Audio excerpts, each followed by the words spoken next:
నమస్తే. నేను ప్రశాంత్. ఈరోజు మనతో పాటు శివరుద్ర సాధువు గారైతే మనతో పాటు అయితే ఉన్నారు. సో కొన్ని విషయాలైతే తెలుసుకుందాం. నమస్కారం గురువుగారు. నమస్కారం మిత్రమా.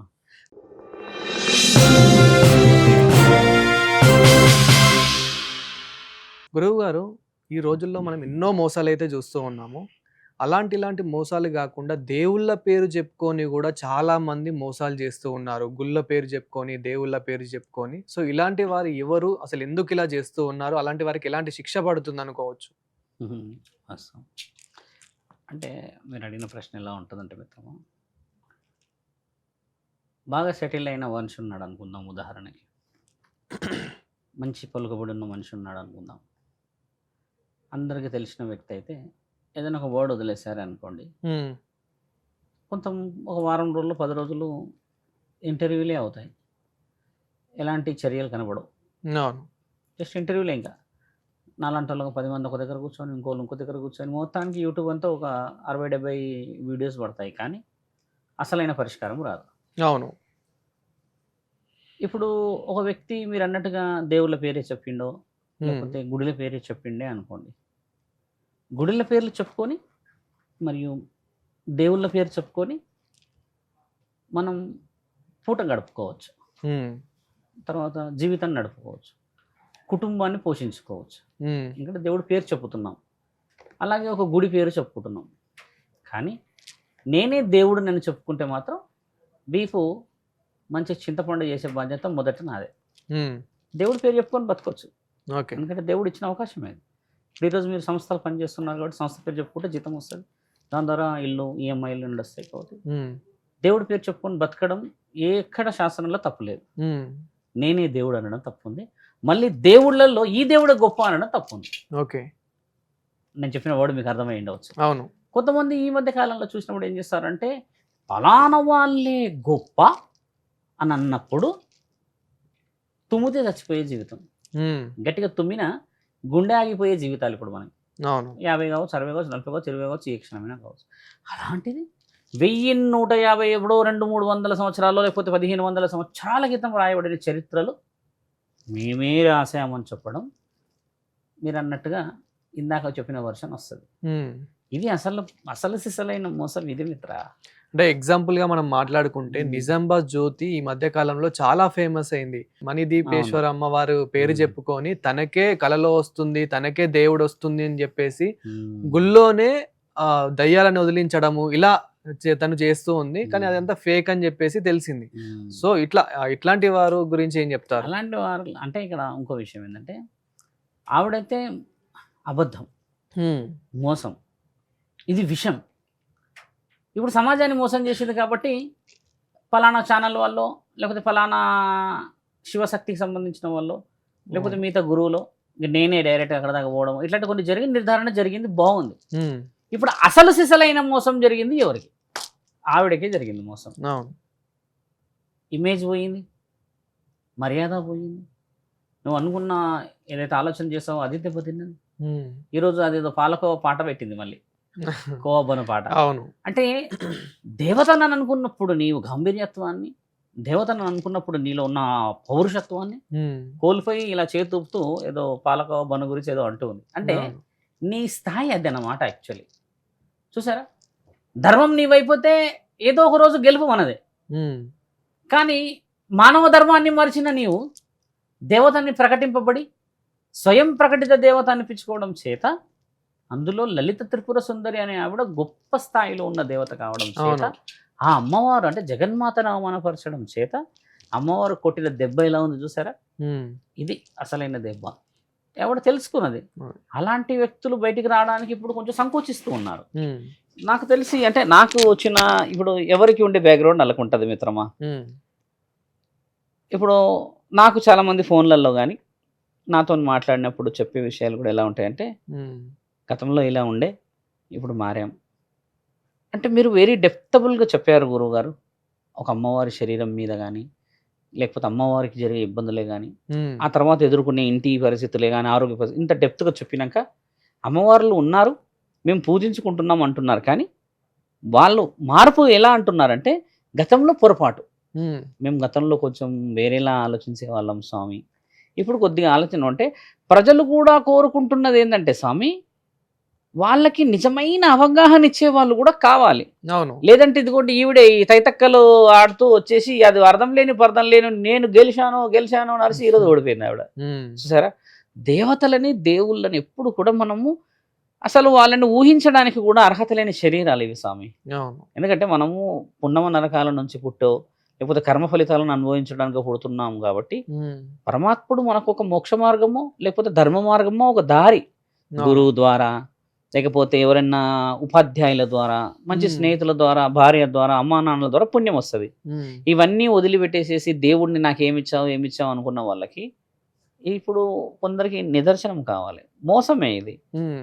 దేవుడు తర్వాత దేవుడి పేరు చెప్పుకొని బతకొచ్చు మిత్ర. హ్మ్. కానీ దేవుడు మానవుడు ఎప్పుడు కాలేడు. వాస్తవం కదా. సో గురువులు మహాగురువులు ఉన్నారు, వాళ్ళని ఒప్పుకోవచ్చు, మహత్యాలు ఉన్నాయని మాట్లాడవచ్చును. అవును. సో ఇంకొకటేంటంటే చాలామంది మూఢనమ్మకాలంటారు, నిజమంటారు. ఒక మనిషికి నిజంగానే దయ్యాలు పడతాయా? దయ్యాలు పడితే ఇప్పుడు ఆ జ్యోతి అనేది తను ఎలా వదిలిస్తుందో మనం జూసాము కొన్ని ఫేక్ వీడియోస్. అలా నిజంగానే శక్తులుంటాయా? తను ఫేక్ అయినప్పటికీ కొన్ని నిజంగానే శక్తులుంటాయా అలా వదిలిచ్చే శక్తులు? అంటే మంచి ప్రశ్న.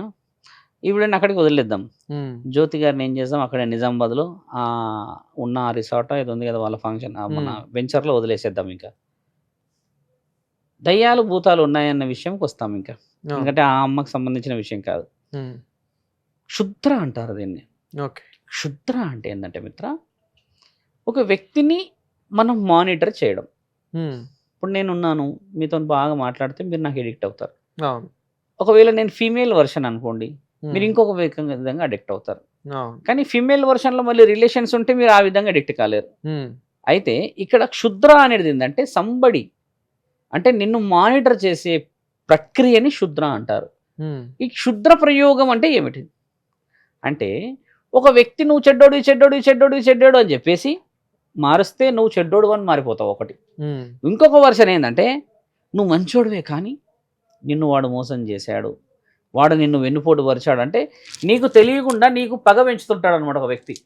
హ్మ్. ఇట్లా పగ పెంచి పలానా వ్యక్తి మీద నిన్ను అటాక్ చేయించడమే క్షుద్ర ప్రయోగం. హ్మ్. క్షుద్ర ప్రయోగం మనిషికి మనిషి చేస్తాడా గురువుగారు? అంటే మనిషికి చేయడు ఎప్పుడు. చనిపోయిన తర్వాత ఆత్మలతోని ప్రయోగించేదే క్షుద్ర ప్రయోగం. హ్మ్. క్షుద్ర అంటే క్షుద్ర అనే ప్రయోగం చేయడం వల్ల ఏం జరుగుతది? అవి ఉన్నాయా? ఇది ముఖ్యమైన ప్రశ్న. దయ్యాలున్నాయి. తర్వాత దేవుడు ఉన్నాడు అనడానికి మొట్టమొదటి ఉదాహరణ సాగర మదనం. హ్మ్. అమృతం గురించి ఆ మహా ప్రణాళికలు జరుగుతున్న సమయంలో చిట్ట చివరి అవకాశంగా పరమాత్ముడు అమృతాన్ని తీసుకొని వచ్చినప్పుడు, దేవతలందరికీ అమృతాన్ని పోసినప్పుడు, హ్మ్. రాక్షసులకి ఒక భీకరమైన పగ. ఎందుకంటే అక్కడ అమృతం గురించి గొడవ జరిగిందే రాక్షసులకి, దేవుళ్ళకి. అవును. దేవుళ్ళేమో గెలిచారు, అమృతమై తాగేసి చిరంజీవులు అయిపోయారు. హ్మ్.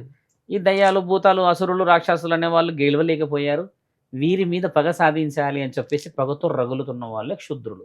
హ్మ్. క్షుద్ర ప్రయోగాలు చేసేవాళ్ళు వీళ్ళు. అంటే వీళ్ళు ఎందుకు చేస్తారంటే అక్కడ ఓడిపోయిన వాళ్ళని ధర్మం వైపు ఉన్న ప్రతి ఒక్కరిని అధర్మం ద్వారా, వాళ్ళని నమ్మక ద్రోహం ద్వారా, వెన్నుపోటు ద్వారా వారికి తెలియకుండానే వారి కుటుంబాల యొక్క సహకరణ తీసుకొని వారిని ధర్మం నుంచి అధర్మం చేసే ప్రయత్నమే క్షుద్ర ప్రయోగం. హ్మ్.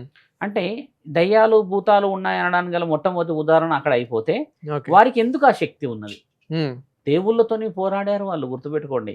ఇప్పుడు మనిద్దరం రెజ్లింగ్ చేసామనుకోండి. అవును. నీకు తాహత కలిగి నీకు బరువున్న వాడినై నేనుంటేనే ఇద్దరం రెజ్లింగ్ చేస్తాంగా మిత్రమా. హ్మ్. నువ్వు ఓడిపోయావు. అంత మాత్రాన నేను రెజ్లర్‌ని కాదనలేము. హ్మ్. I am also a wrestler. But నీ తెలివిలో నువ్వు గెలిచావు. నా తెలివితో నేను ఓడిపోయాను కదా! ఇప్పుడు నా తెలివి నీ మీద ఉపయోగిస్తా ఎప్పుడు నిన్ను దెబ్బేయాలని. అవును. ఇప్పుడు దయ్యాల, భూతాల డ్యూటీ ఏందనంటే దేవతలని ఎప్పుడు గెలుస్తాను. వారిని ఎప్పుడు తక్కువ చేయాలి. వారి పై చేతి ఎప్పుడు మనకు రావాలి హ్మ్. అని చెప్పి ఎవరి ద్వారా మార్చాలి వాళ్ళంటే దేవతలందరికీ తెలుసు వీళ్ళు దయ్యాలని. ఇప్పుడు నువ్వు నేను ఛానల్‌లో ఉన్నాం కాబట్టి నువ్వు నాకు తెలుసు. అవును. దేవతలకి ఎవరు దయ్యాలో, ఎవరు భూతాలో, ఆత్మలో అని తెలుస్తాయి కాబట్టి హ్మ్. తెలియని వాళ్ళు ఎవరంటే మానవ శరీరాన్ని ఎత్తిన మనము స్వామి. హ్మ్. నీలో కుళ్ళుండొచ్చు, కుతంత్రం ఉండొచ్చు, లేకపోతే శత్రుత్వం ఉండొచ్చు, మంచితనం ఉండొచ్చు, ఇంకేదైనా ఉంటే నీవు నీ తెలివంతా నా మీద ఉపయోగిస్తూ నన్ను మారుస్తావు కదా! నేను ఉదాహరణకు మంచిగా నువ్వు నన్ను మారిస్తే నేను దేవుడు ఉన్నాడు అంటాను. అవును. అదే ఒకవేళ నువ్వు నన్ను చెడుగా కామానికో మద్యానికో ప్రేరేపించావే అనుకో, అప్పుడు నువ్వు నాకు దేవుడు అవుతావు. అసలైన దేవుడు నేను మర్చిపోయి వీడు బాగా తినిపిస్తాడు, బాగా తాపిస్తాడు, సమయానికి భోజనాలు బిర్యానీలు పెట్టించేసేస్తాడు అని చెప్పినప్పుడు నీలో ఉన్న ఆ కోరిక నాలో రగిలించినప్పుడు శత్రుత్వం అనేది నీకు తెలియకుండా నీవు ఇస్తున్న మహా ఆయుధం ఇక్కడ అసలు సిసలైన దేవుడిని మర్చిపోవడం. ఇది కలియుగవంతం, ఇది కలియుగ అంతరార్థం. బాగా గమనించండి. ఇప్పుడు ఒక చెడ్డ దోసు పట్టొద్దురా అని మన అమ్మ నాన్న ఎందుకంటారు చెప్పండి ఒక మాట. మన బస్తీలో మన దోస్తులు ఉంటారు కొంతమంది, అరే వాడు ఎందుకు వచ్చిన ఇంటి దగ్గరికి అంటారు, వానితో పోయిన వాడిని కాలెరిగితే బిడ్డ అంటారు. ఇంకొకడు వస్తాడు, వాటిని పోయి మాట్లాడడం తిరిగినప్పుడు అలాంటి తిరుగురా, వాడు బాగా పాస్ అయ్యిందంట, వాడు చదువుకుంటాడంట. ఇది ఎందుకు అంటారంటే నీ సోపతి నిన్ను కొన్ని సందర్భాల్లో ఇబ్బంది పెట్టచ్చు. పెద్దలు ఊరికేం లేదు. ఈ క్షుద్ర అనేది కూడా ఏంటంటే నీలో ఉండి నీకు తెలియకుండానే కలిపురుషుడు చేసే మహాప్రయోగం ఇది. దయ్యాలను ప్రేరేపిస్తామా, భూతాలను ప్రేరేపిస్తామా, అవి ఓ లేచి వస్తాయని కాదు, అవి ఎక్కడా లేచి రావు, నీ ఇక్కడ ఉంటాయి. అవన్నీ ఇక్కడ నుంచి నిన్ను డిమోటివేట్ చేస్తూ ఉంటాయి. తాగమని, తినమని, తిరగమని, అమ్మాయి అని. ఇప్పుడు ప్రేమించినంత మాత్రాన నువ్వు ఫెయిల్యూర్ కాదు మిత్రమా. ప్రేమించిన అమ్మాయి నిన్ను వదిలిపెట్టి వెళ్ళిపోయినంత మాత్రాన you are not a failure మిత్రమా. You are a successful person when somebody is not understanding. నేను నిన్ను ప్రేమించా, చాలా ఇష్టపడ్డా, నిన్ను చూడకుండా నీ మొహం చూడకుండా నేను ఉండలేకపోయాను అనుకోండి, ఆ అమ్మాయి ఆ అబ్బాయి అంత ప్రేమించే వ్యక్తిని వదిలిపెట్టి ఎలా వెళ్ళిపోయింది అనేది ముఖ్యమైన సమస్య. వాళ్ళు ఎలా బతుకుతున్నారు అక్కడ, అది ముఖ్యమైన సమస్య. నువ్వు ప్రేమించావు, వెరీ ఫెయిర్ లవ్ చేసావు, కానీ ఆ అమ్మాయి నోచుకోలేదు, వెళ్ళిపోయింది. అయితే నీ చూపు కోసం ఎదురు చూసే ఇంకో జీవితం పరమాత్ముడు ఇస్తాడు. ఇది పరమాత్ముడు లీల. ఇది యూత్ అర్థం చేసుకోవాల్సింది. ఏమంటారంటే ఎడిక్ట్ అయిపోతారు, లేకపోతే చనిపోతారు, క్షణిక నిర్ణయాలు తీసుకుంటే ఒకసారి తల్లిదండ్రులు వాడే బాధ ఎంత ఉంటుంది, ఎంత ఏడుపు వస్తుంది. ఈ ఏడుపే అంటది. మన ప్రపంచం కూడా తెలుసుకోవాల్సింది ఏంటంటే లవ్ ఎప్పుడు ఫెయిల్ కాలేదు మిత్రమా. లవ్ ఫెయిల్ అయితే అది లవ్ ఎందుకు అవుతుంది మిత్ర. వన్ సైడ్ లవ్ అయినా, టూ సైడ్స్ లవ్ అయినా, లవ్ అనేది ఎలా ఉంటుంది, ప్రేమ అనేది ఎలా ఉంటుంది అంటే మనిషి జ్ఞాపకంలో లవ్. మనిషి జ్ఞాపకమే ప్రేమ కదా. ఈ ప్రేమలు కోల్పోతున్నారు మన వాళ్ళు. మీరు అన్న క్షుద్ర ప్రయోగం ఎక్కడుంది ఇప్పుడు. ఒక వ్యక్తి కూర్చొని చేయట్లేడు ఇక్కడ, చెయ్యరా నాన్న నన్ను నా ఈపంత పగలగొట్టు, లేదా నా ఈప మీద నువ్వు సవారీ చేయని మనం కూర్చుంటున్నాం అక్కడ. దేవుణ్ణి నమ్మకుండా మనం, గురువుల్ని నమ్మకుండా మనం, గుడికి పోకుండా మనం, మంచి మర్యాదలు పోకుండా మనం, బ్రహ్మోత్సవాలకు పోకుండా మనం దయ్యాల భూతాల దగ్గరికి వెళ్ళి ప్రశాంతంగా తినొస్తున్నాం. ఇలాంటి వాటిని నమ్మాలి అంటే ముమ్మాటికి ఇన్ని ఉదాహరణలు, ఇన్ని ప్రూఫ్స్ ఉన్న తర్వాత నమ్మకం కలుగుతుందా లేదా, ఇది విషయం. అంటే అదే ఇప్పుడు చాలా మంది స్వామీజీలు, దొంగ స్వామీజీలు ఎవరైతే ఉన్నారో చేతబడుల పేరు చెప్పుకొని చాలా మోసాలు చేస్తూ ఉన్నారు. అసలు ఈ చేతబడి అనేది ఎలా చేస్తారు, నిజంగానే చేతబడి అనేది ఉందా, అది ఎలా చేతబడి? ఇప్పుడు మీకు ఇందాక చెప్పింది క్షుద్ర. క్షుద్ర అనేది ఏంటంటే ఒక మనిషిని ప్రేరేపించడం. చేతబడి అని అంటే చేతుల ద్వారా చేసేది. భలే ఉంది, చేతుల ద్వారా చేసేది. ప్రేక్షకులకు డౌట్ వస్తే ఎలా చేస్తారు, ఫలానా ఒక వ్యక్తిని ఊహించుకుందాం మనం, XYZ అని. ఫలానా వ్యక్తి దగ్గర కొన్ని ప్రూఫ్స్ తీసుకుంటారు, మళ్ళీ ఫలానా వ్యక్తిని మనం వెంబడిబడో లేకపోతే ఇంకేదో చేసి కొన్ని సందర్భాల్లో కింద కాళ్ళ కింద ఉన్న మట్టి తీసుకోవడము, లేకపోతే ఆరేసిన దుస్తులు ఎతకపోవడం, లేదనంటే ఈ ఎంట్రికలు తీసేయడం, అంటే ఎక్కడైనా పడేసి, లేదనంటే కొన్ని కొన్ని కొన్ని ప్రూఫ్స్ ఉంటాయి. ఆడవాళ్ళు అయితేనేమో వేరే ప్రూఫ్స్, మగవాళ్ళు అయితే వేరే ప్రూఫ్స్, ఇవన్నీ ఉంటాయి కదా. ఇవన్నీ తీసేసుకొని ఏం చేస్తారనంటే ఒక వ్యక్తిని కూర్చోబెట్టుకొని వాడు ఈ క్షుద్రాలు, దయ్యాలు, భూతాలు, ఈ పేకాత్మలతో సాహసం చేసేవాడు ఉంటాడు. వానికి అన్ని వీక్ పాయింట్స్. ఇప్పుడు ఎలా ఉంటుందంటే ఒక్కొక్క దేవుడు ఒక మంత్రం ద్వారా పిలుస్తాం మిత్రమా. హనుమాన్ అంటే చాలీసా ద్వారా, వెంకటేశ్వరం నామాల ద్వారా, శివుడిని పంచాక్షరి ద్వారా ఇట్లా పిలుస్తుంటే ఏమవుతుందంటే క్షుద్ర ప్రయోగానికి కూడా కొన్ని ఎథిక్స్ ఉంటాయి వాళ్ళ దగ్గర. మీరన్న ఈ ప్రయోగాలకి, ఆ ప్రయోగాలను చేసి ఒక శరీరాన్ని వదిలిపెట్టిన ఒక ఆత్మను, లేకపోతే ఇంకేదో ప్రేతాత్మను, లేకపోతే అవతల వ్యక్తిని ఆకర్షించడానికి ఈ వస్తువులు, దుస్తువులు అన్నీ అక్కడ కొన్ని పెట్టుకొని ఒక బలహీనమైన క్షణం, ఒక బలహీనమైన రోజు, లైక్ గ్రహణము, పౌర్ణమి, అమావాస్యలు చూసి దాని మీద వేసే బాణాన్నే ఏమేమి తీసుకొచ్చారు ఇక్కడ మీరు గుర్తుపెట్టుకోవాల్సిన విషయం ఏంటంటే మట్టి కానీ, దుస్తులు కానీ ఏమో తెచ్చారన్నాను కదా. ఇవన్నీ ఎలా తీసుకొచ్చారు, చేతుల ద్వారా. దాన్ని ఒక దగ్గర కూర్చొని మానిటర్ చేయడాన్ని బడి. బడి అంటే ఏంది, దేర్ ఇస్ ఎ గ్యాదరింగ్, అంటే అందరం కూర్చున్న దాన్ని బడి అంటారు కదా. ఒక స్టూడెంట్, ఒక టీచర్ ఉంటే బడి అన్నారు, దాన్ని ట్యూషన్ అంటారు. గుర్తుపెట్టుకో మిత్రమా. Gathering of people called it is school. Or something ఒక గ్యాదర్నెస్ అనుకోవచ్చు. ఈడేం చేస్తాడంటే చేతపడిగాడు ఎవడైతే ఉంటాడో ఈ చేసేవాడు, వీడు ఒక్కడే ఎక్కడో కూర్చుంటాడు. దేవుళ్ళతో సంబంధం ఉండదు. ఎక్కడో గుహల్లోనో లేకపోతే ఇంక కొండల్లోనో కూర్చొని వీడు కొన్ని ఈ వస్తువులను పట్టుకొచ్చి కూర్చొని చేసినప్పుడు ఏం చేస్తారంటే వీని దగ్గరికి ఎవరు తీసుకొస్తారు? ఇప్పుడు ఒక వ్యక్తి ఏదో చేస్తున్నాడంటే ఆ వ్యక్తి వచ్చి ఎతకపోడు కదా ఇవన్నీ. అవును. వాడికి అసలు సంబంధమే లేని వ్యక్తి నీ దగ్గరికి ఎందుకు తీసుకుపోతారు?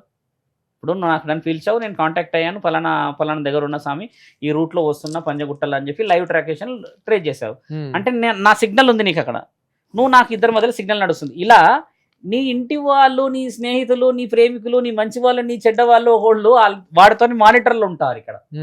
వాళ్ళు ఇచ్చే సిగ్నల్సే ఇచ్చిన తర్వాత ఇప్పుడు ఏమైందంటే నీ పట్టు దొరుకుతుంది వాళ్ళకి. నీ పట్టు దొరకడం చేత నీ వాళ్ళే నీకు వెన్నుపోటు పొడవడం చేత నీకు కొన్ని అవాంఛనీయత జరుగుతాయి. ప్రజలందరికీ తెలియాల్సింది ఏంటంటే చేతబడి ఎప్పుడు సక్సెస్ కాదు. ధర్మాన్ని నమ్మినప్పుడు చేతబడి ఎప్పుడు సక్సెస్ కాదు.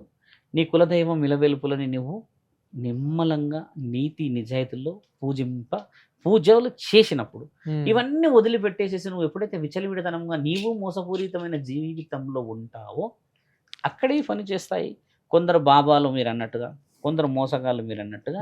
వీళ్ళు కొందరు మాత్రమే, అందరూ లేరు. ఆ కొందరు మాత్రమే కావాల్సిన మర్యాదలు బాగా వేడెక్కుతున్నాయిగా. మొన్న నెలంతా నిజామాబాద్లో ఎక్కింది వేడి. ఇప్పుడు ఆ మధ్య ఒక అతను వచ్చి ఇట్లా 3 నామాలు పెట్టుకొని వచ్చి నేను 10,000 కోట్లు టర్న్ ఓవర్ అని అన్నాడు ఒక ఆయన. 10,000 కోట్లు కాదు కదా, నాకు తెలిసి పంజగుట్టకు డాటర్ ఇచ్చిరో లేదో మన వాళ్ళు, అయిపోయింది కదా. అంటే దిస్ ఈస్ కాల్డ్ మన దగ్గర recognition of the people. The genuinity person talks at the temple. అర్థమైందా విషయం?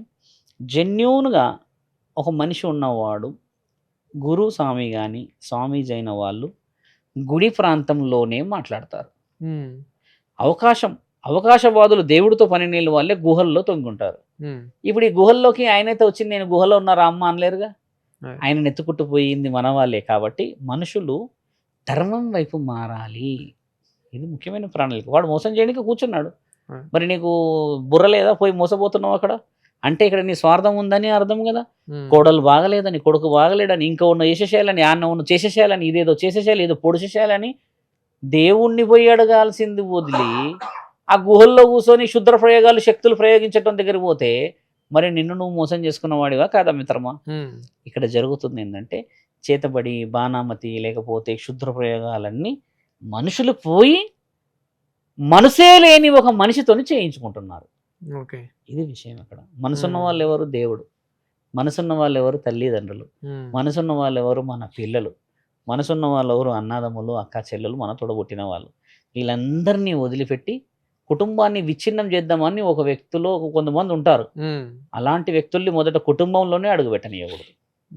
అది విషయం.